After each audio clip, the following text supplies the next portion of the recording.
Good morning, everyone. So, today's lecture is about Bhopal gas tragedy. So, in today's lecture, we are going to discuss about the disaster or the tragedy. We are going to see when and where this Bhopal gas tragedy take place and why Bhopal gas tragedy is considered to be one of the most catastrophic and disastrous event of the century. It is not only a man-made or an anthropogenic disaster, but it is also considered to be a technical or a technological disaster. Now, when we go towards the end of this particular presentation, we will be able to appreciate as to why Bhopal gas tragedy is considered to be a technological disaster and it's a man-made disaster.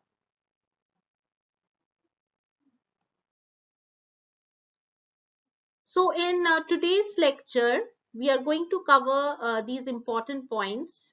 First, we will see as to what Bhopal gas tragedy is, when and where did Bhopal gas tragedy take place, and how did the disaster happen, the different factors which are involved in the disaster, the overall gas leak summary, the effects of the disaster, and the mitigation measures after the disaster.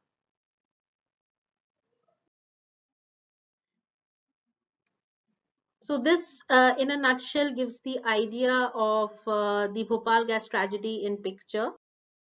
So as we saw the pictures, so we just saw the Bhopal gas tragedy in a video and in a picture and give us an idea about how disastrous this disaster was. So now going on to what was responsible for this disaster, what were the factors for this Bhopal gas tragedy. So the Bhopal gas tragedy, it is commonly referred to as the Bhopal disaster, and it was a gas leak incident which took place in India and is considered as the world's worst industrial catastrophes. It occurred on the night of 2nd and 3rd December 1984 in Union Carbide India Limited pesticide plant in Bhopal, Madhya Pradesh. There was a leak of methyl isocyanate gas and other chemicals from the plant, which resulted in the exposure of hundreds and thousands of people to the deadly and poisonous gases. During the night of 2nd and 3rd December, water tank E610, this is one specific tank which was involved in this disaster. It contained 42 tons of methyl isocyanate, and there was water leaking from one of the pipes in this particular factory, and this water, it reacted with the methyl isocyanate in this tank E610 and it caused an exothermic reaction. Since an exothermic reaction took place, the temperature inside the tank, it increased to about 200 degrees centigrade or 392 Fahrenheit, and it raised the pressure, because when temperature increases, the pressure also increases, as a result of which the entire tank blew off.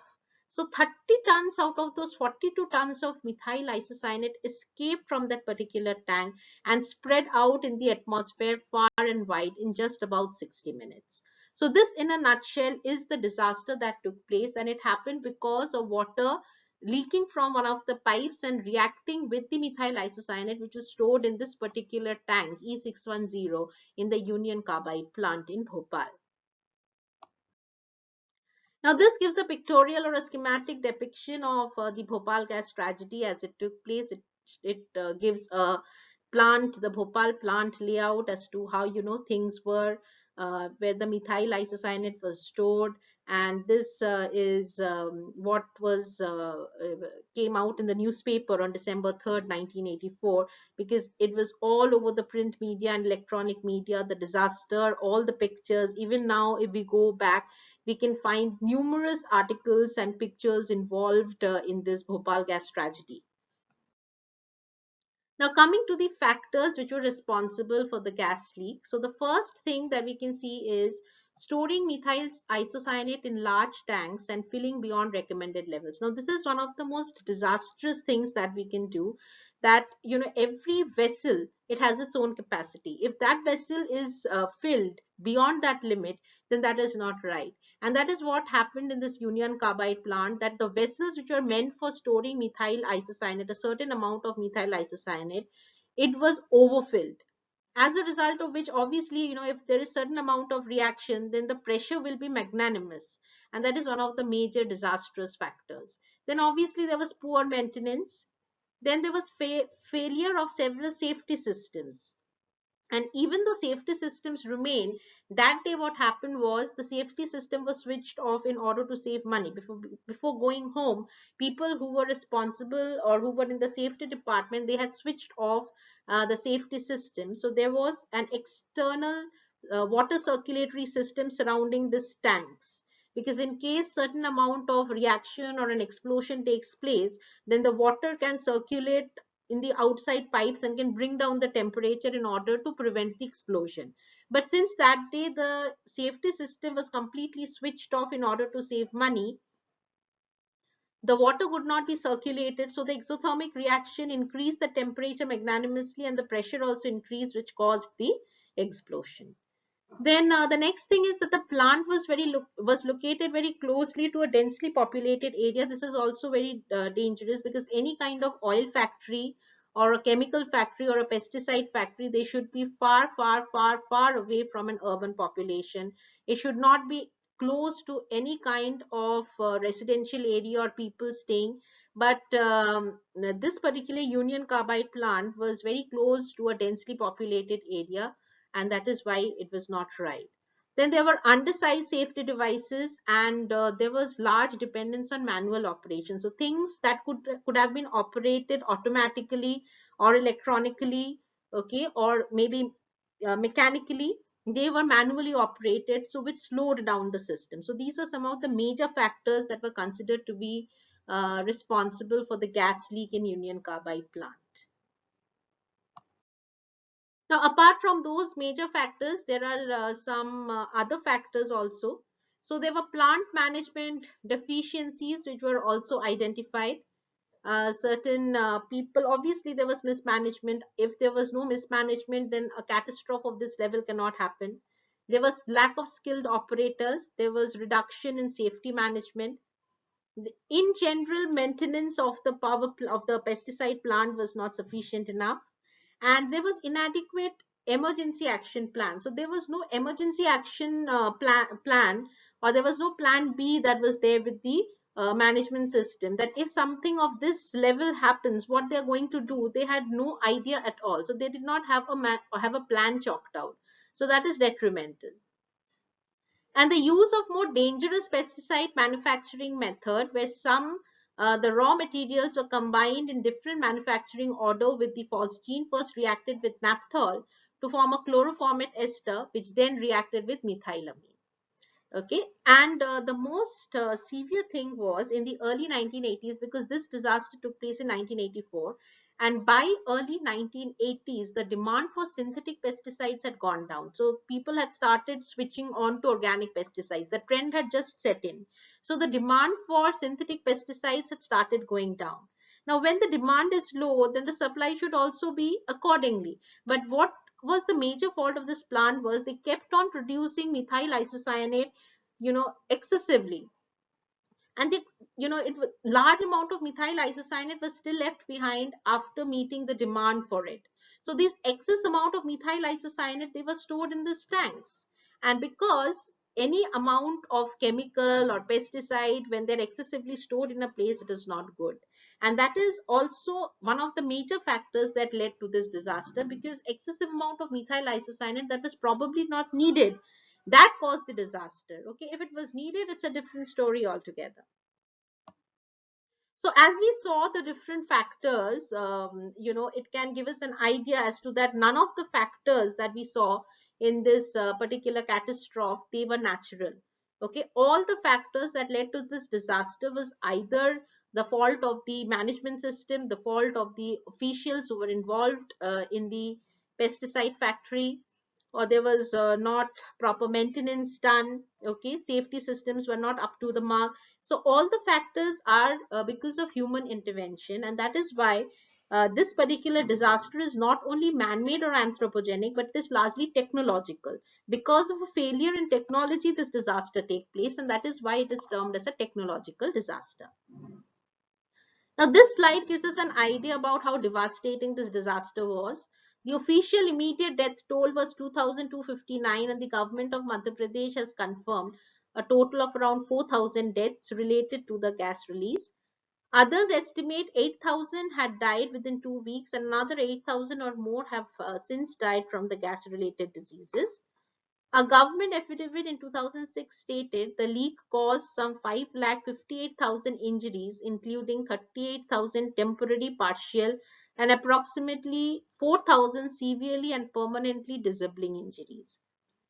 And there were 2,000 bloated animal carcasses that had to be disposed. So, as we see in the picture to the left, there were so many people who died majorly because of suffocation and damage to the respiratory system. And in these pictures, we see that all the animals, whether it was cows, buffaloes, or all the big animals, they also choked because they were in close proximity to the Union Carbide plant, and the amount of gases that got released, they were extremely toxic and poisonous. So when they inhaled so much of poisonous or toxic gases, they just died, and then they had to be removed.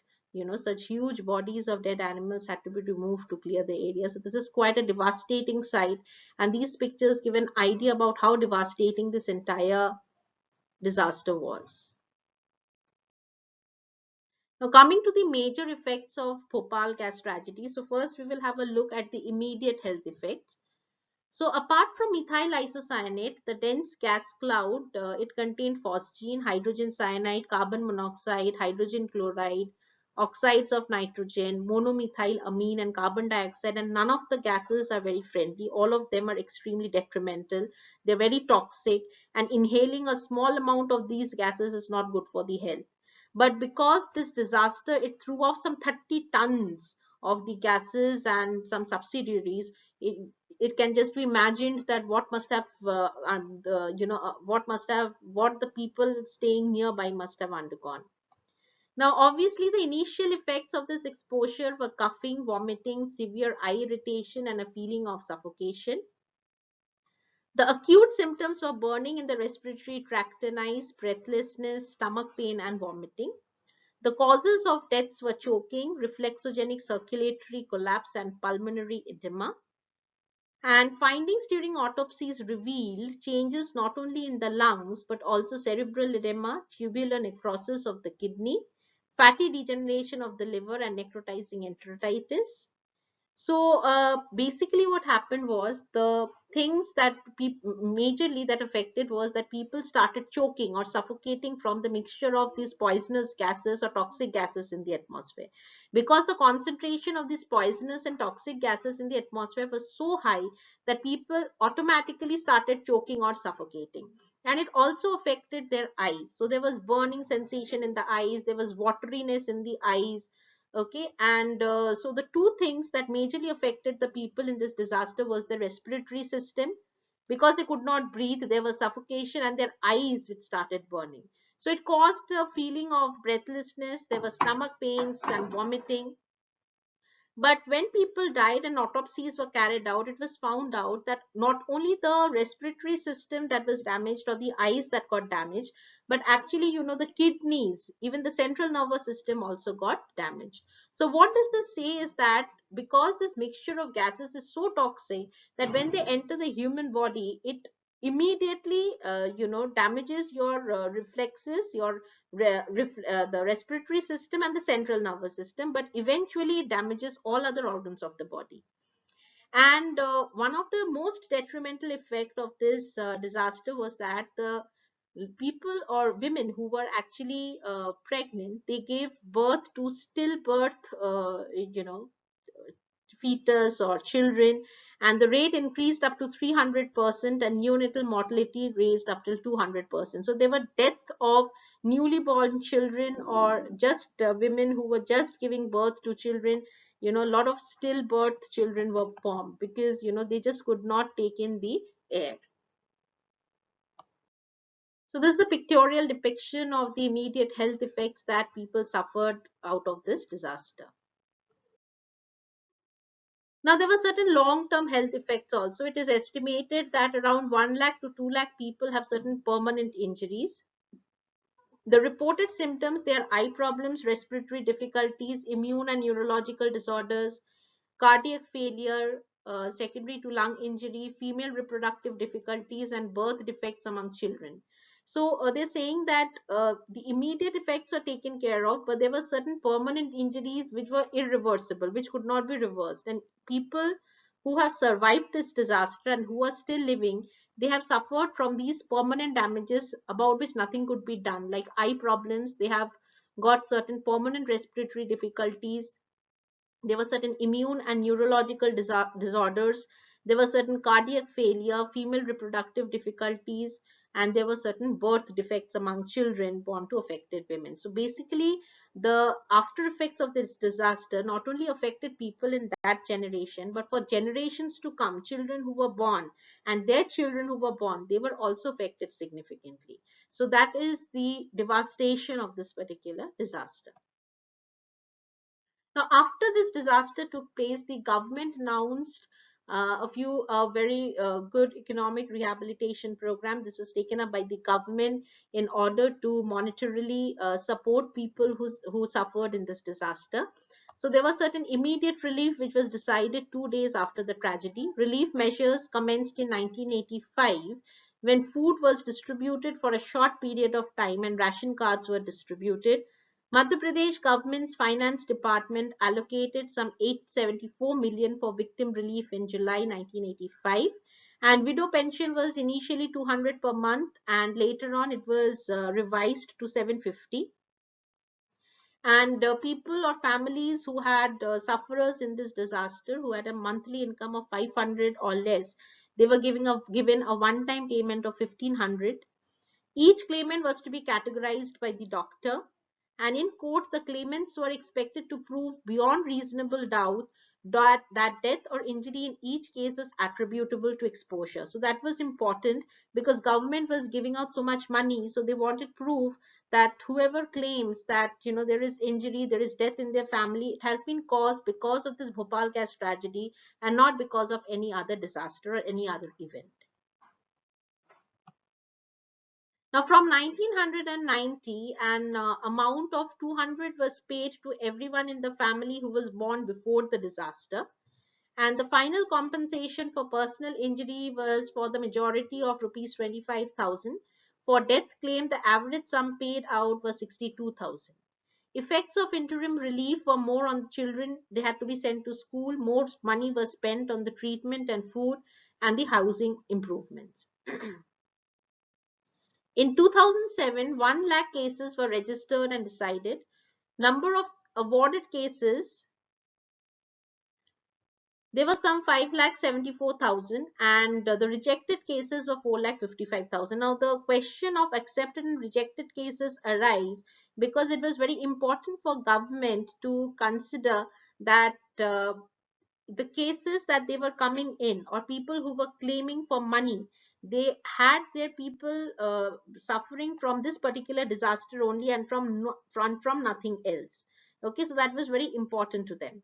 And on 24th June 2010, the Union Cabinet of the Government of India approved a rupees 1265 crore aid package, and it will be funded by the Indian taxpayers through the government.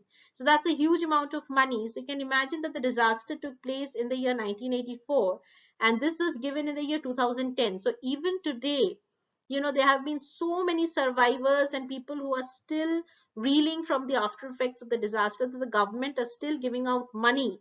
So that's a huge amount of money that has been given to the people who have survived this disaster or who have their next generation who are sufferers of this disaster in order to support their families or their houses and whatever they have lost. So the government had announced a rupees 1265 crore aid package. Now, a few environmental rehabilitation after Bhopal disaster. Now, when the factory was closed in 1985-86, the only thing that the government did was they sold off the pipes, the drums, and the tanks. But the methyl isocyanate and the 7 plants are still there, as are storages of different residues. Isolation material is falling down and spreading.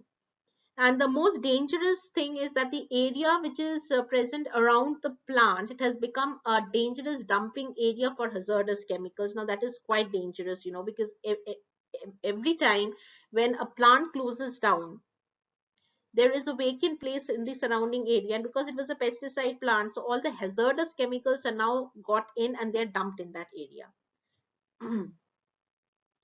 Now, tube wells in the vicinity of the Union Carbide factory, they had to be abandoned. Why?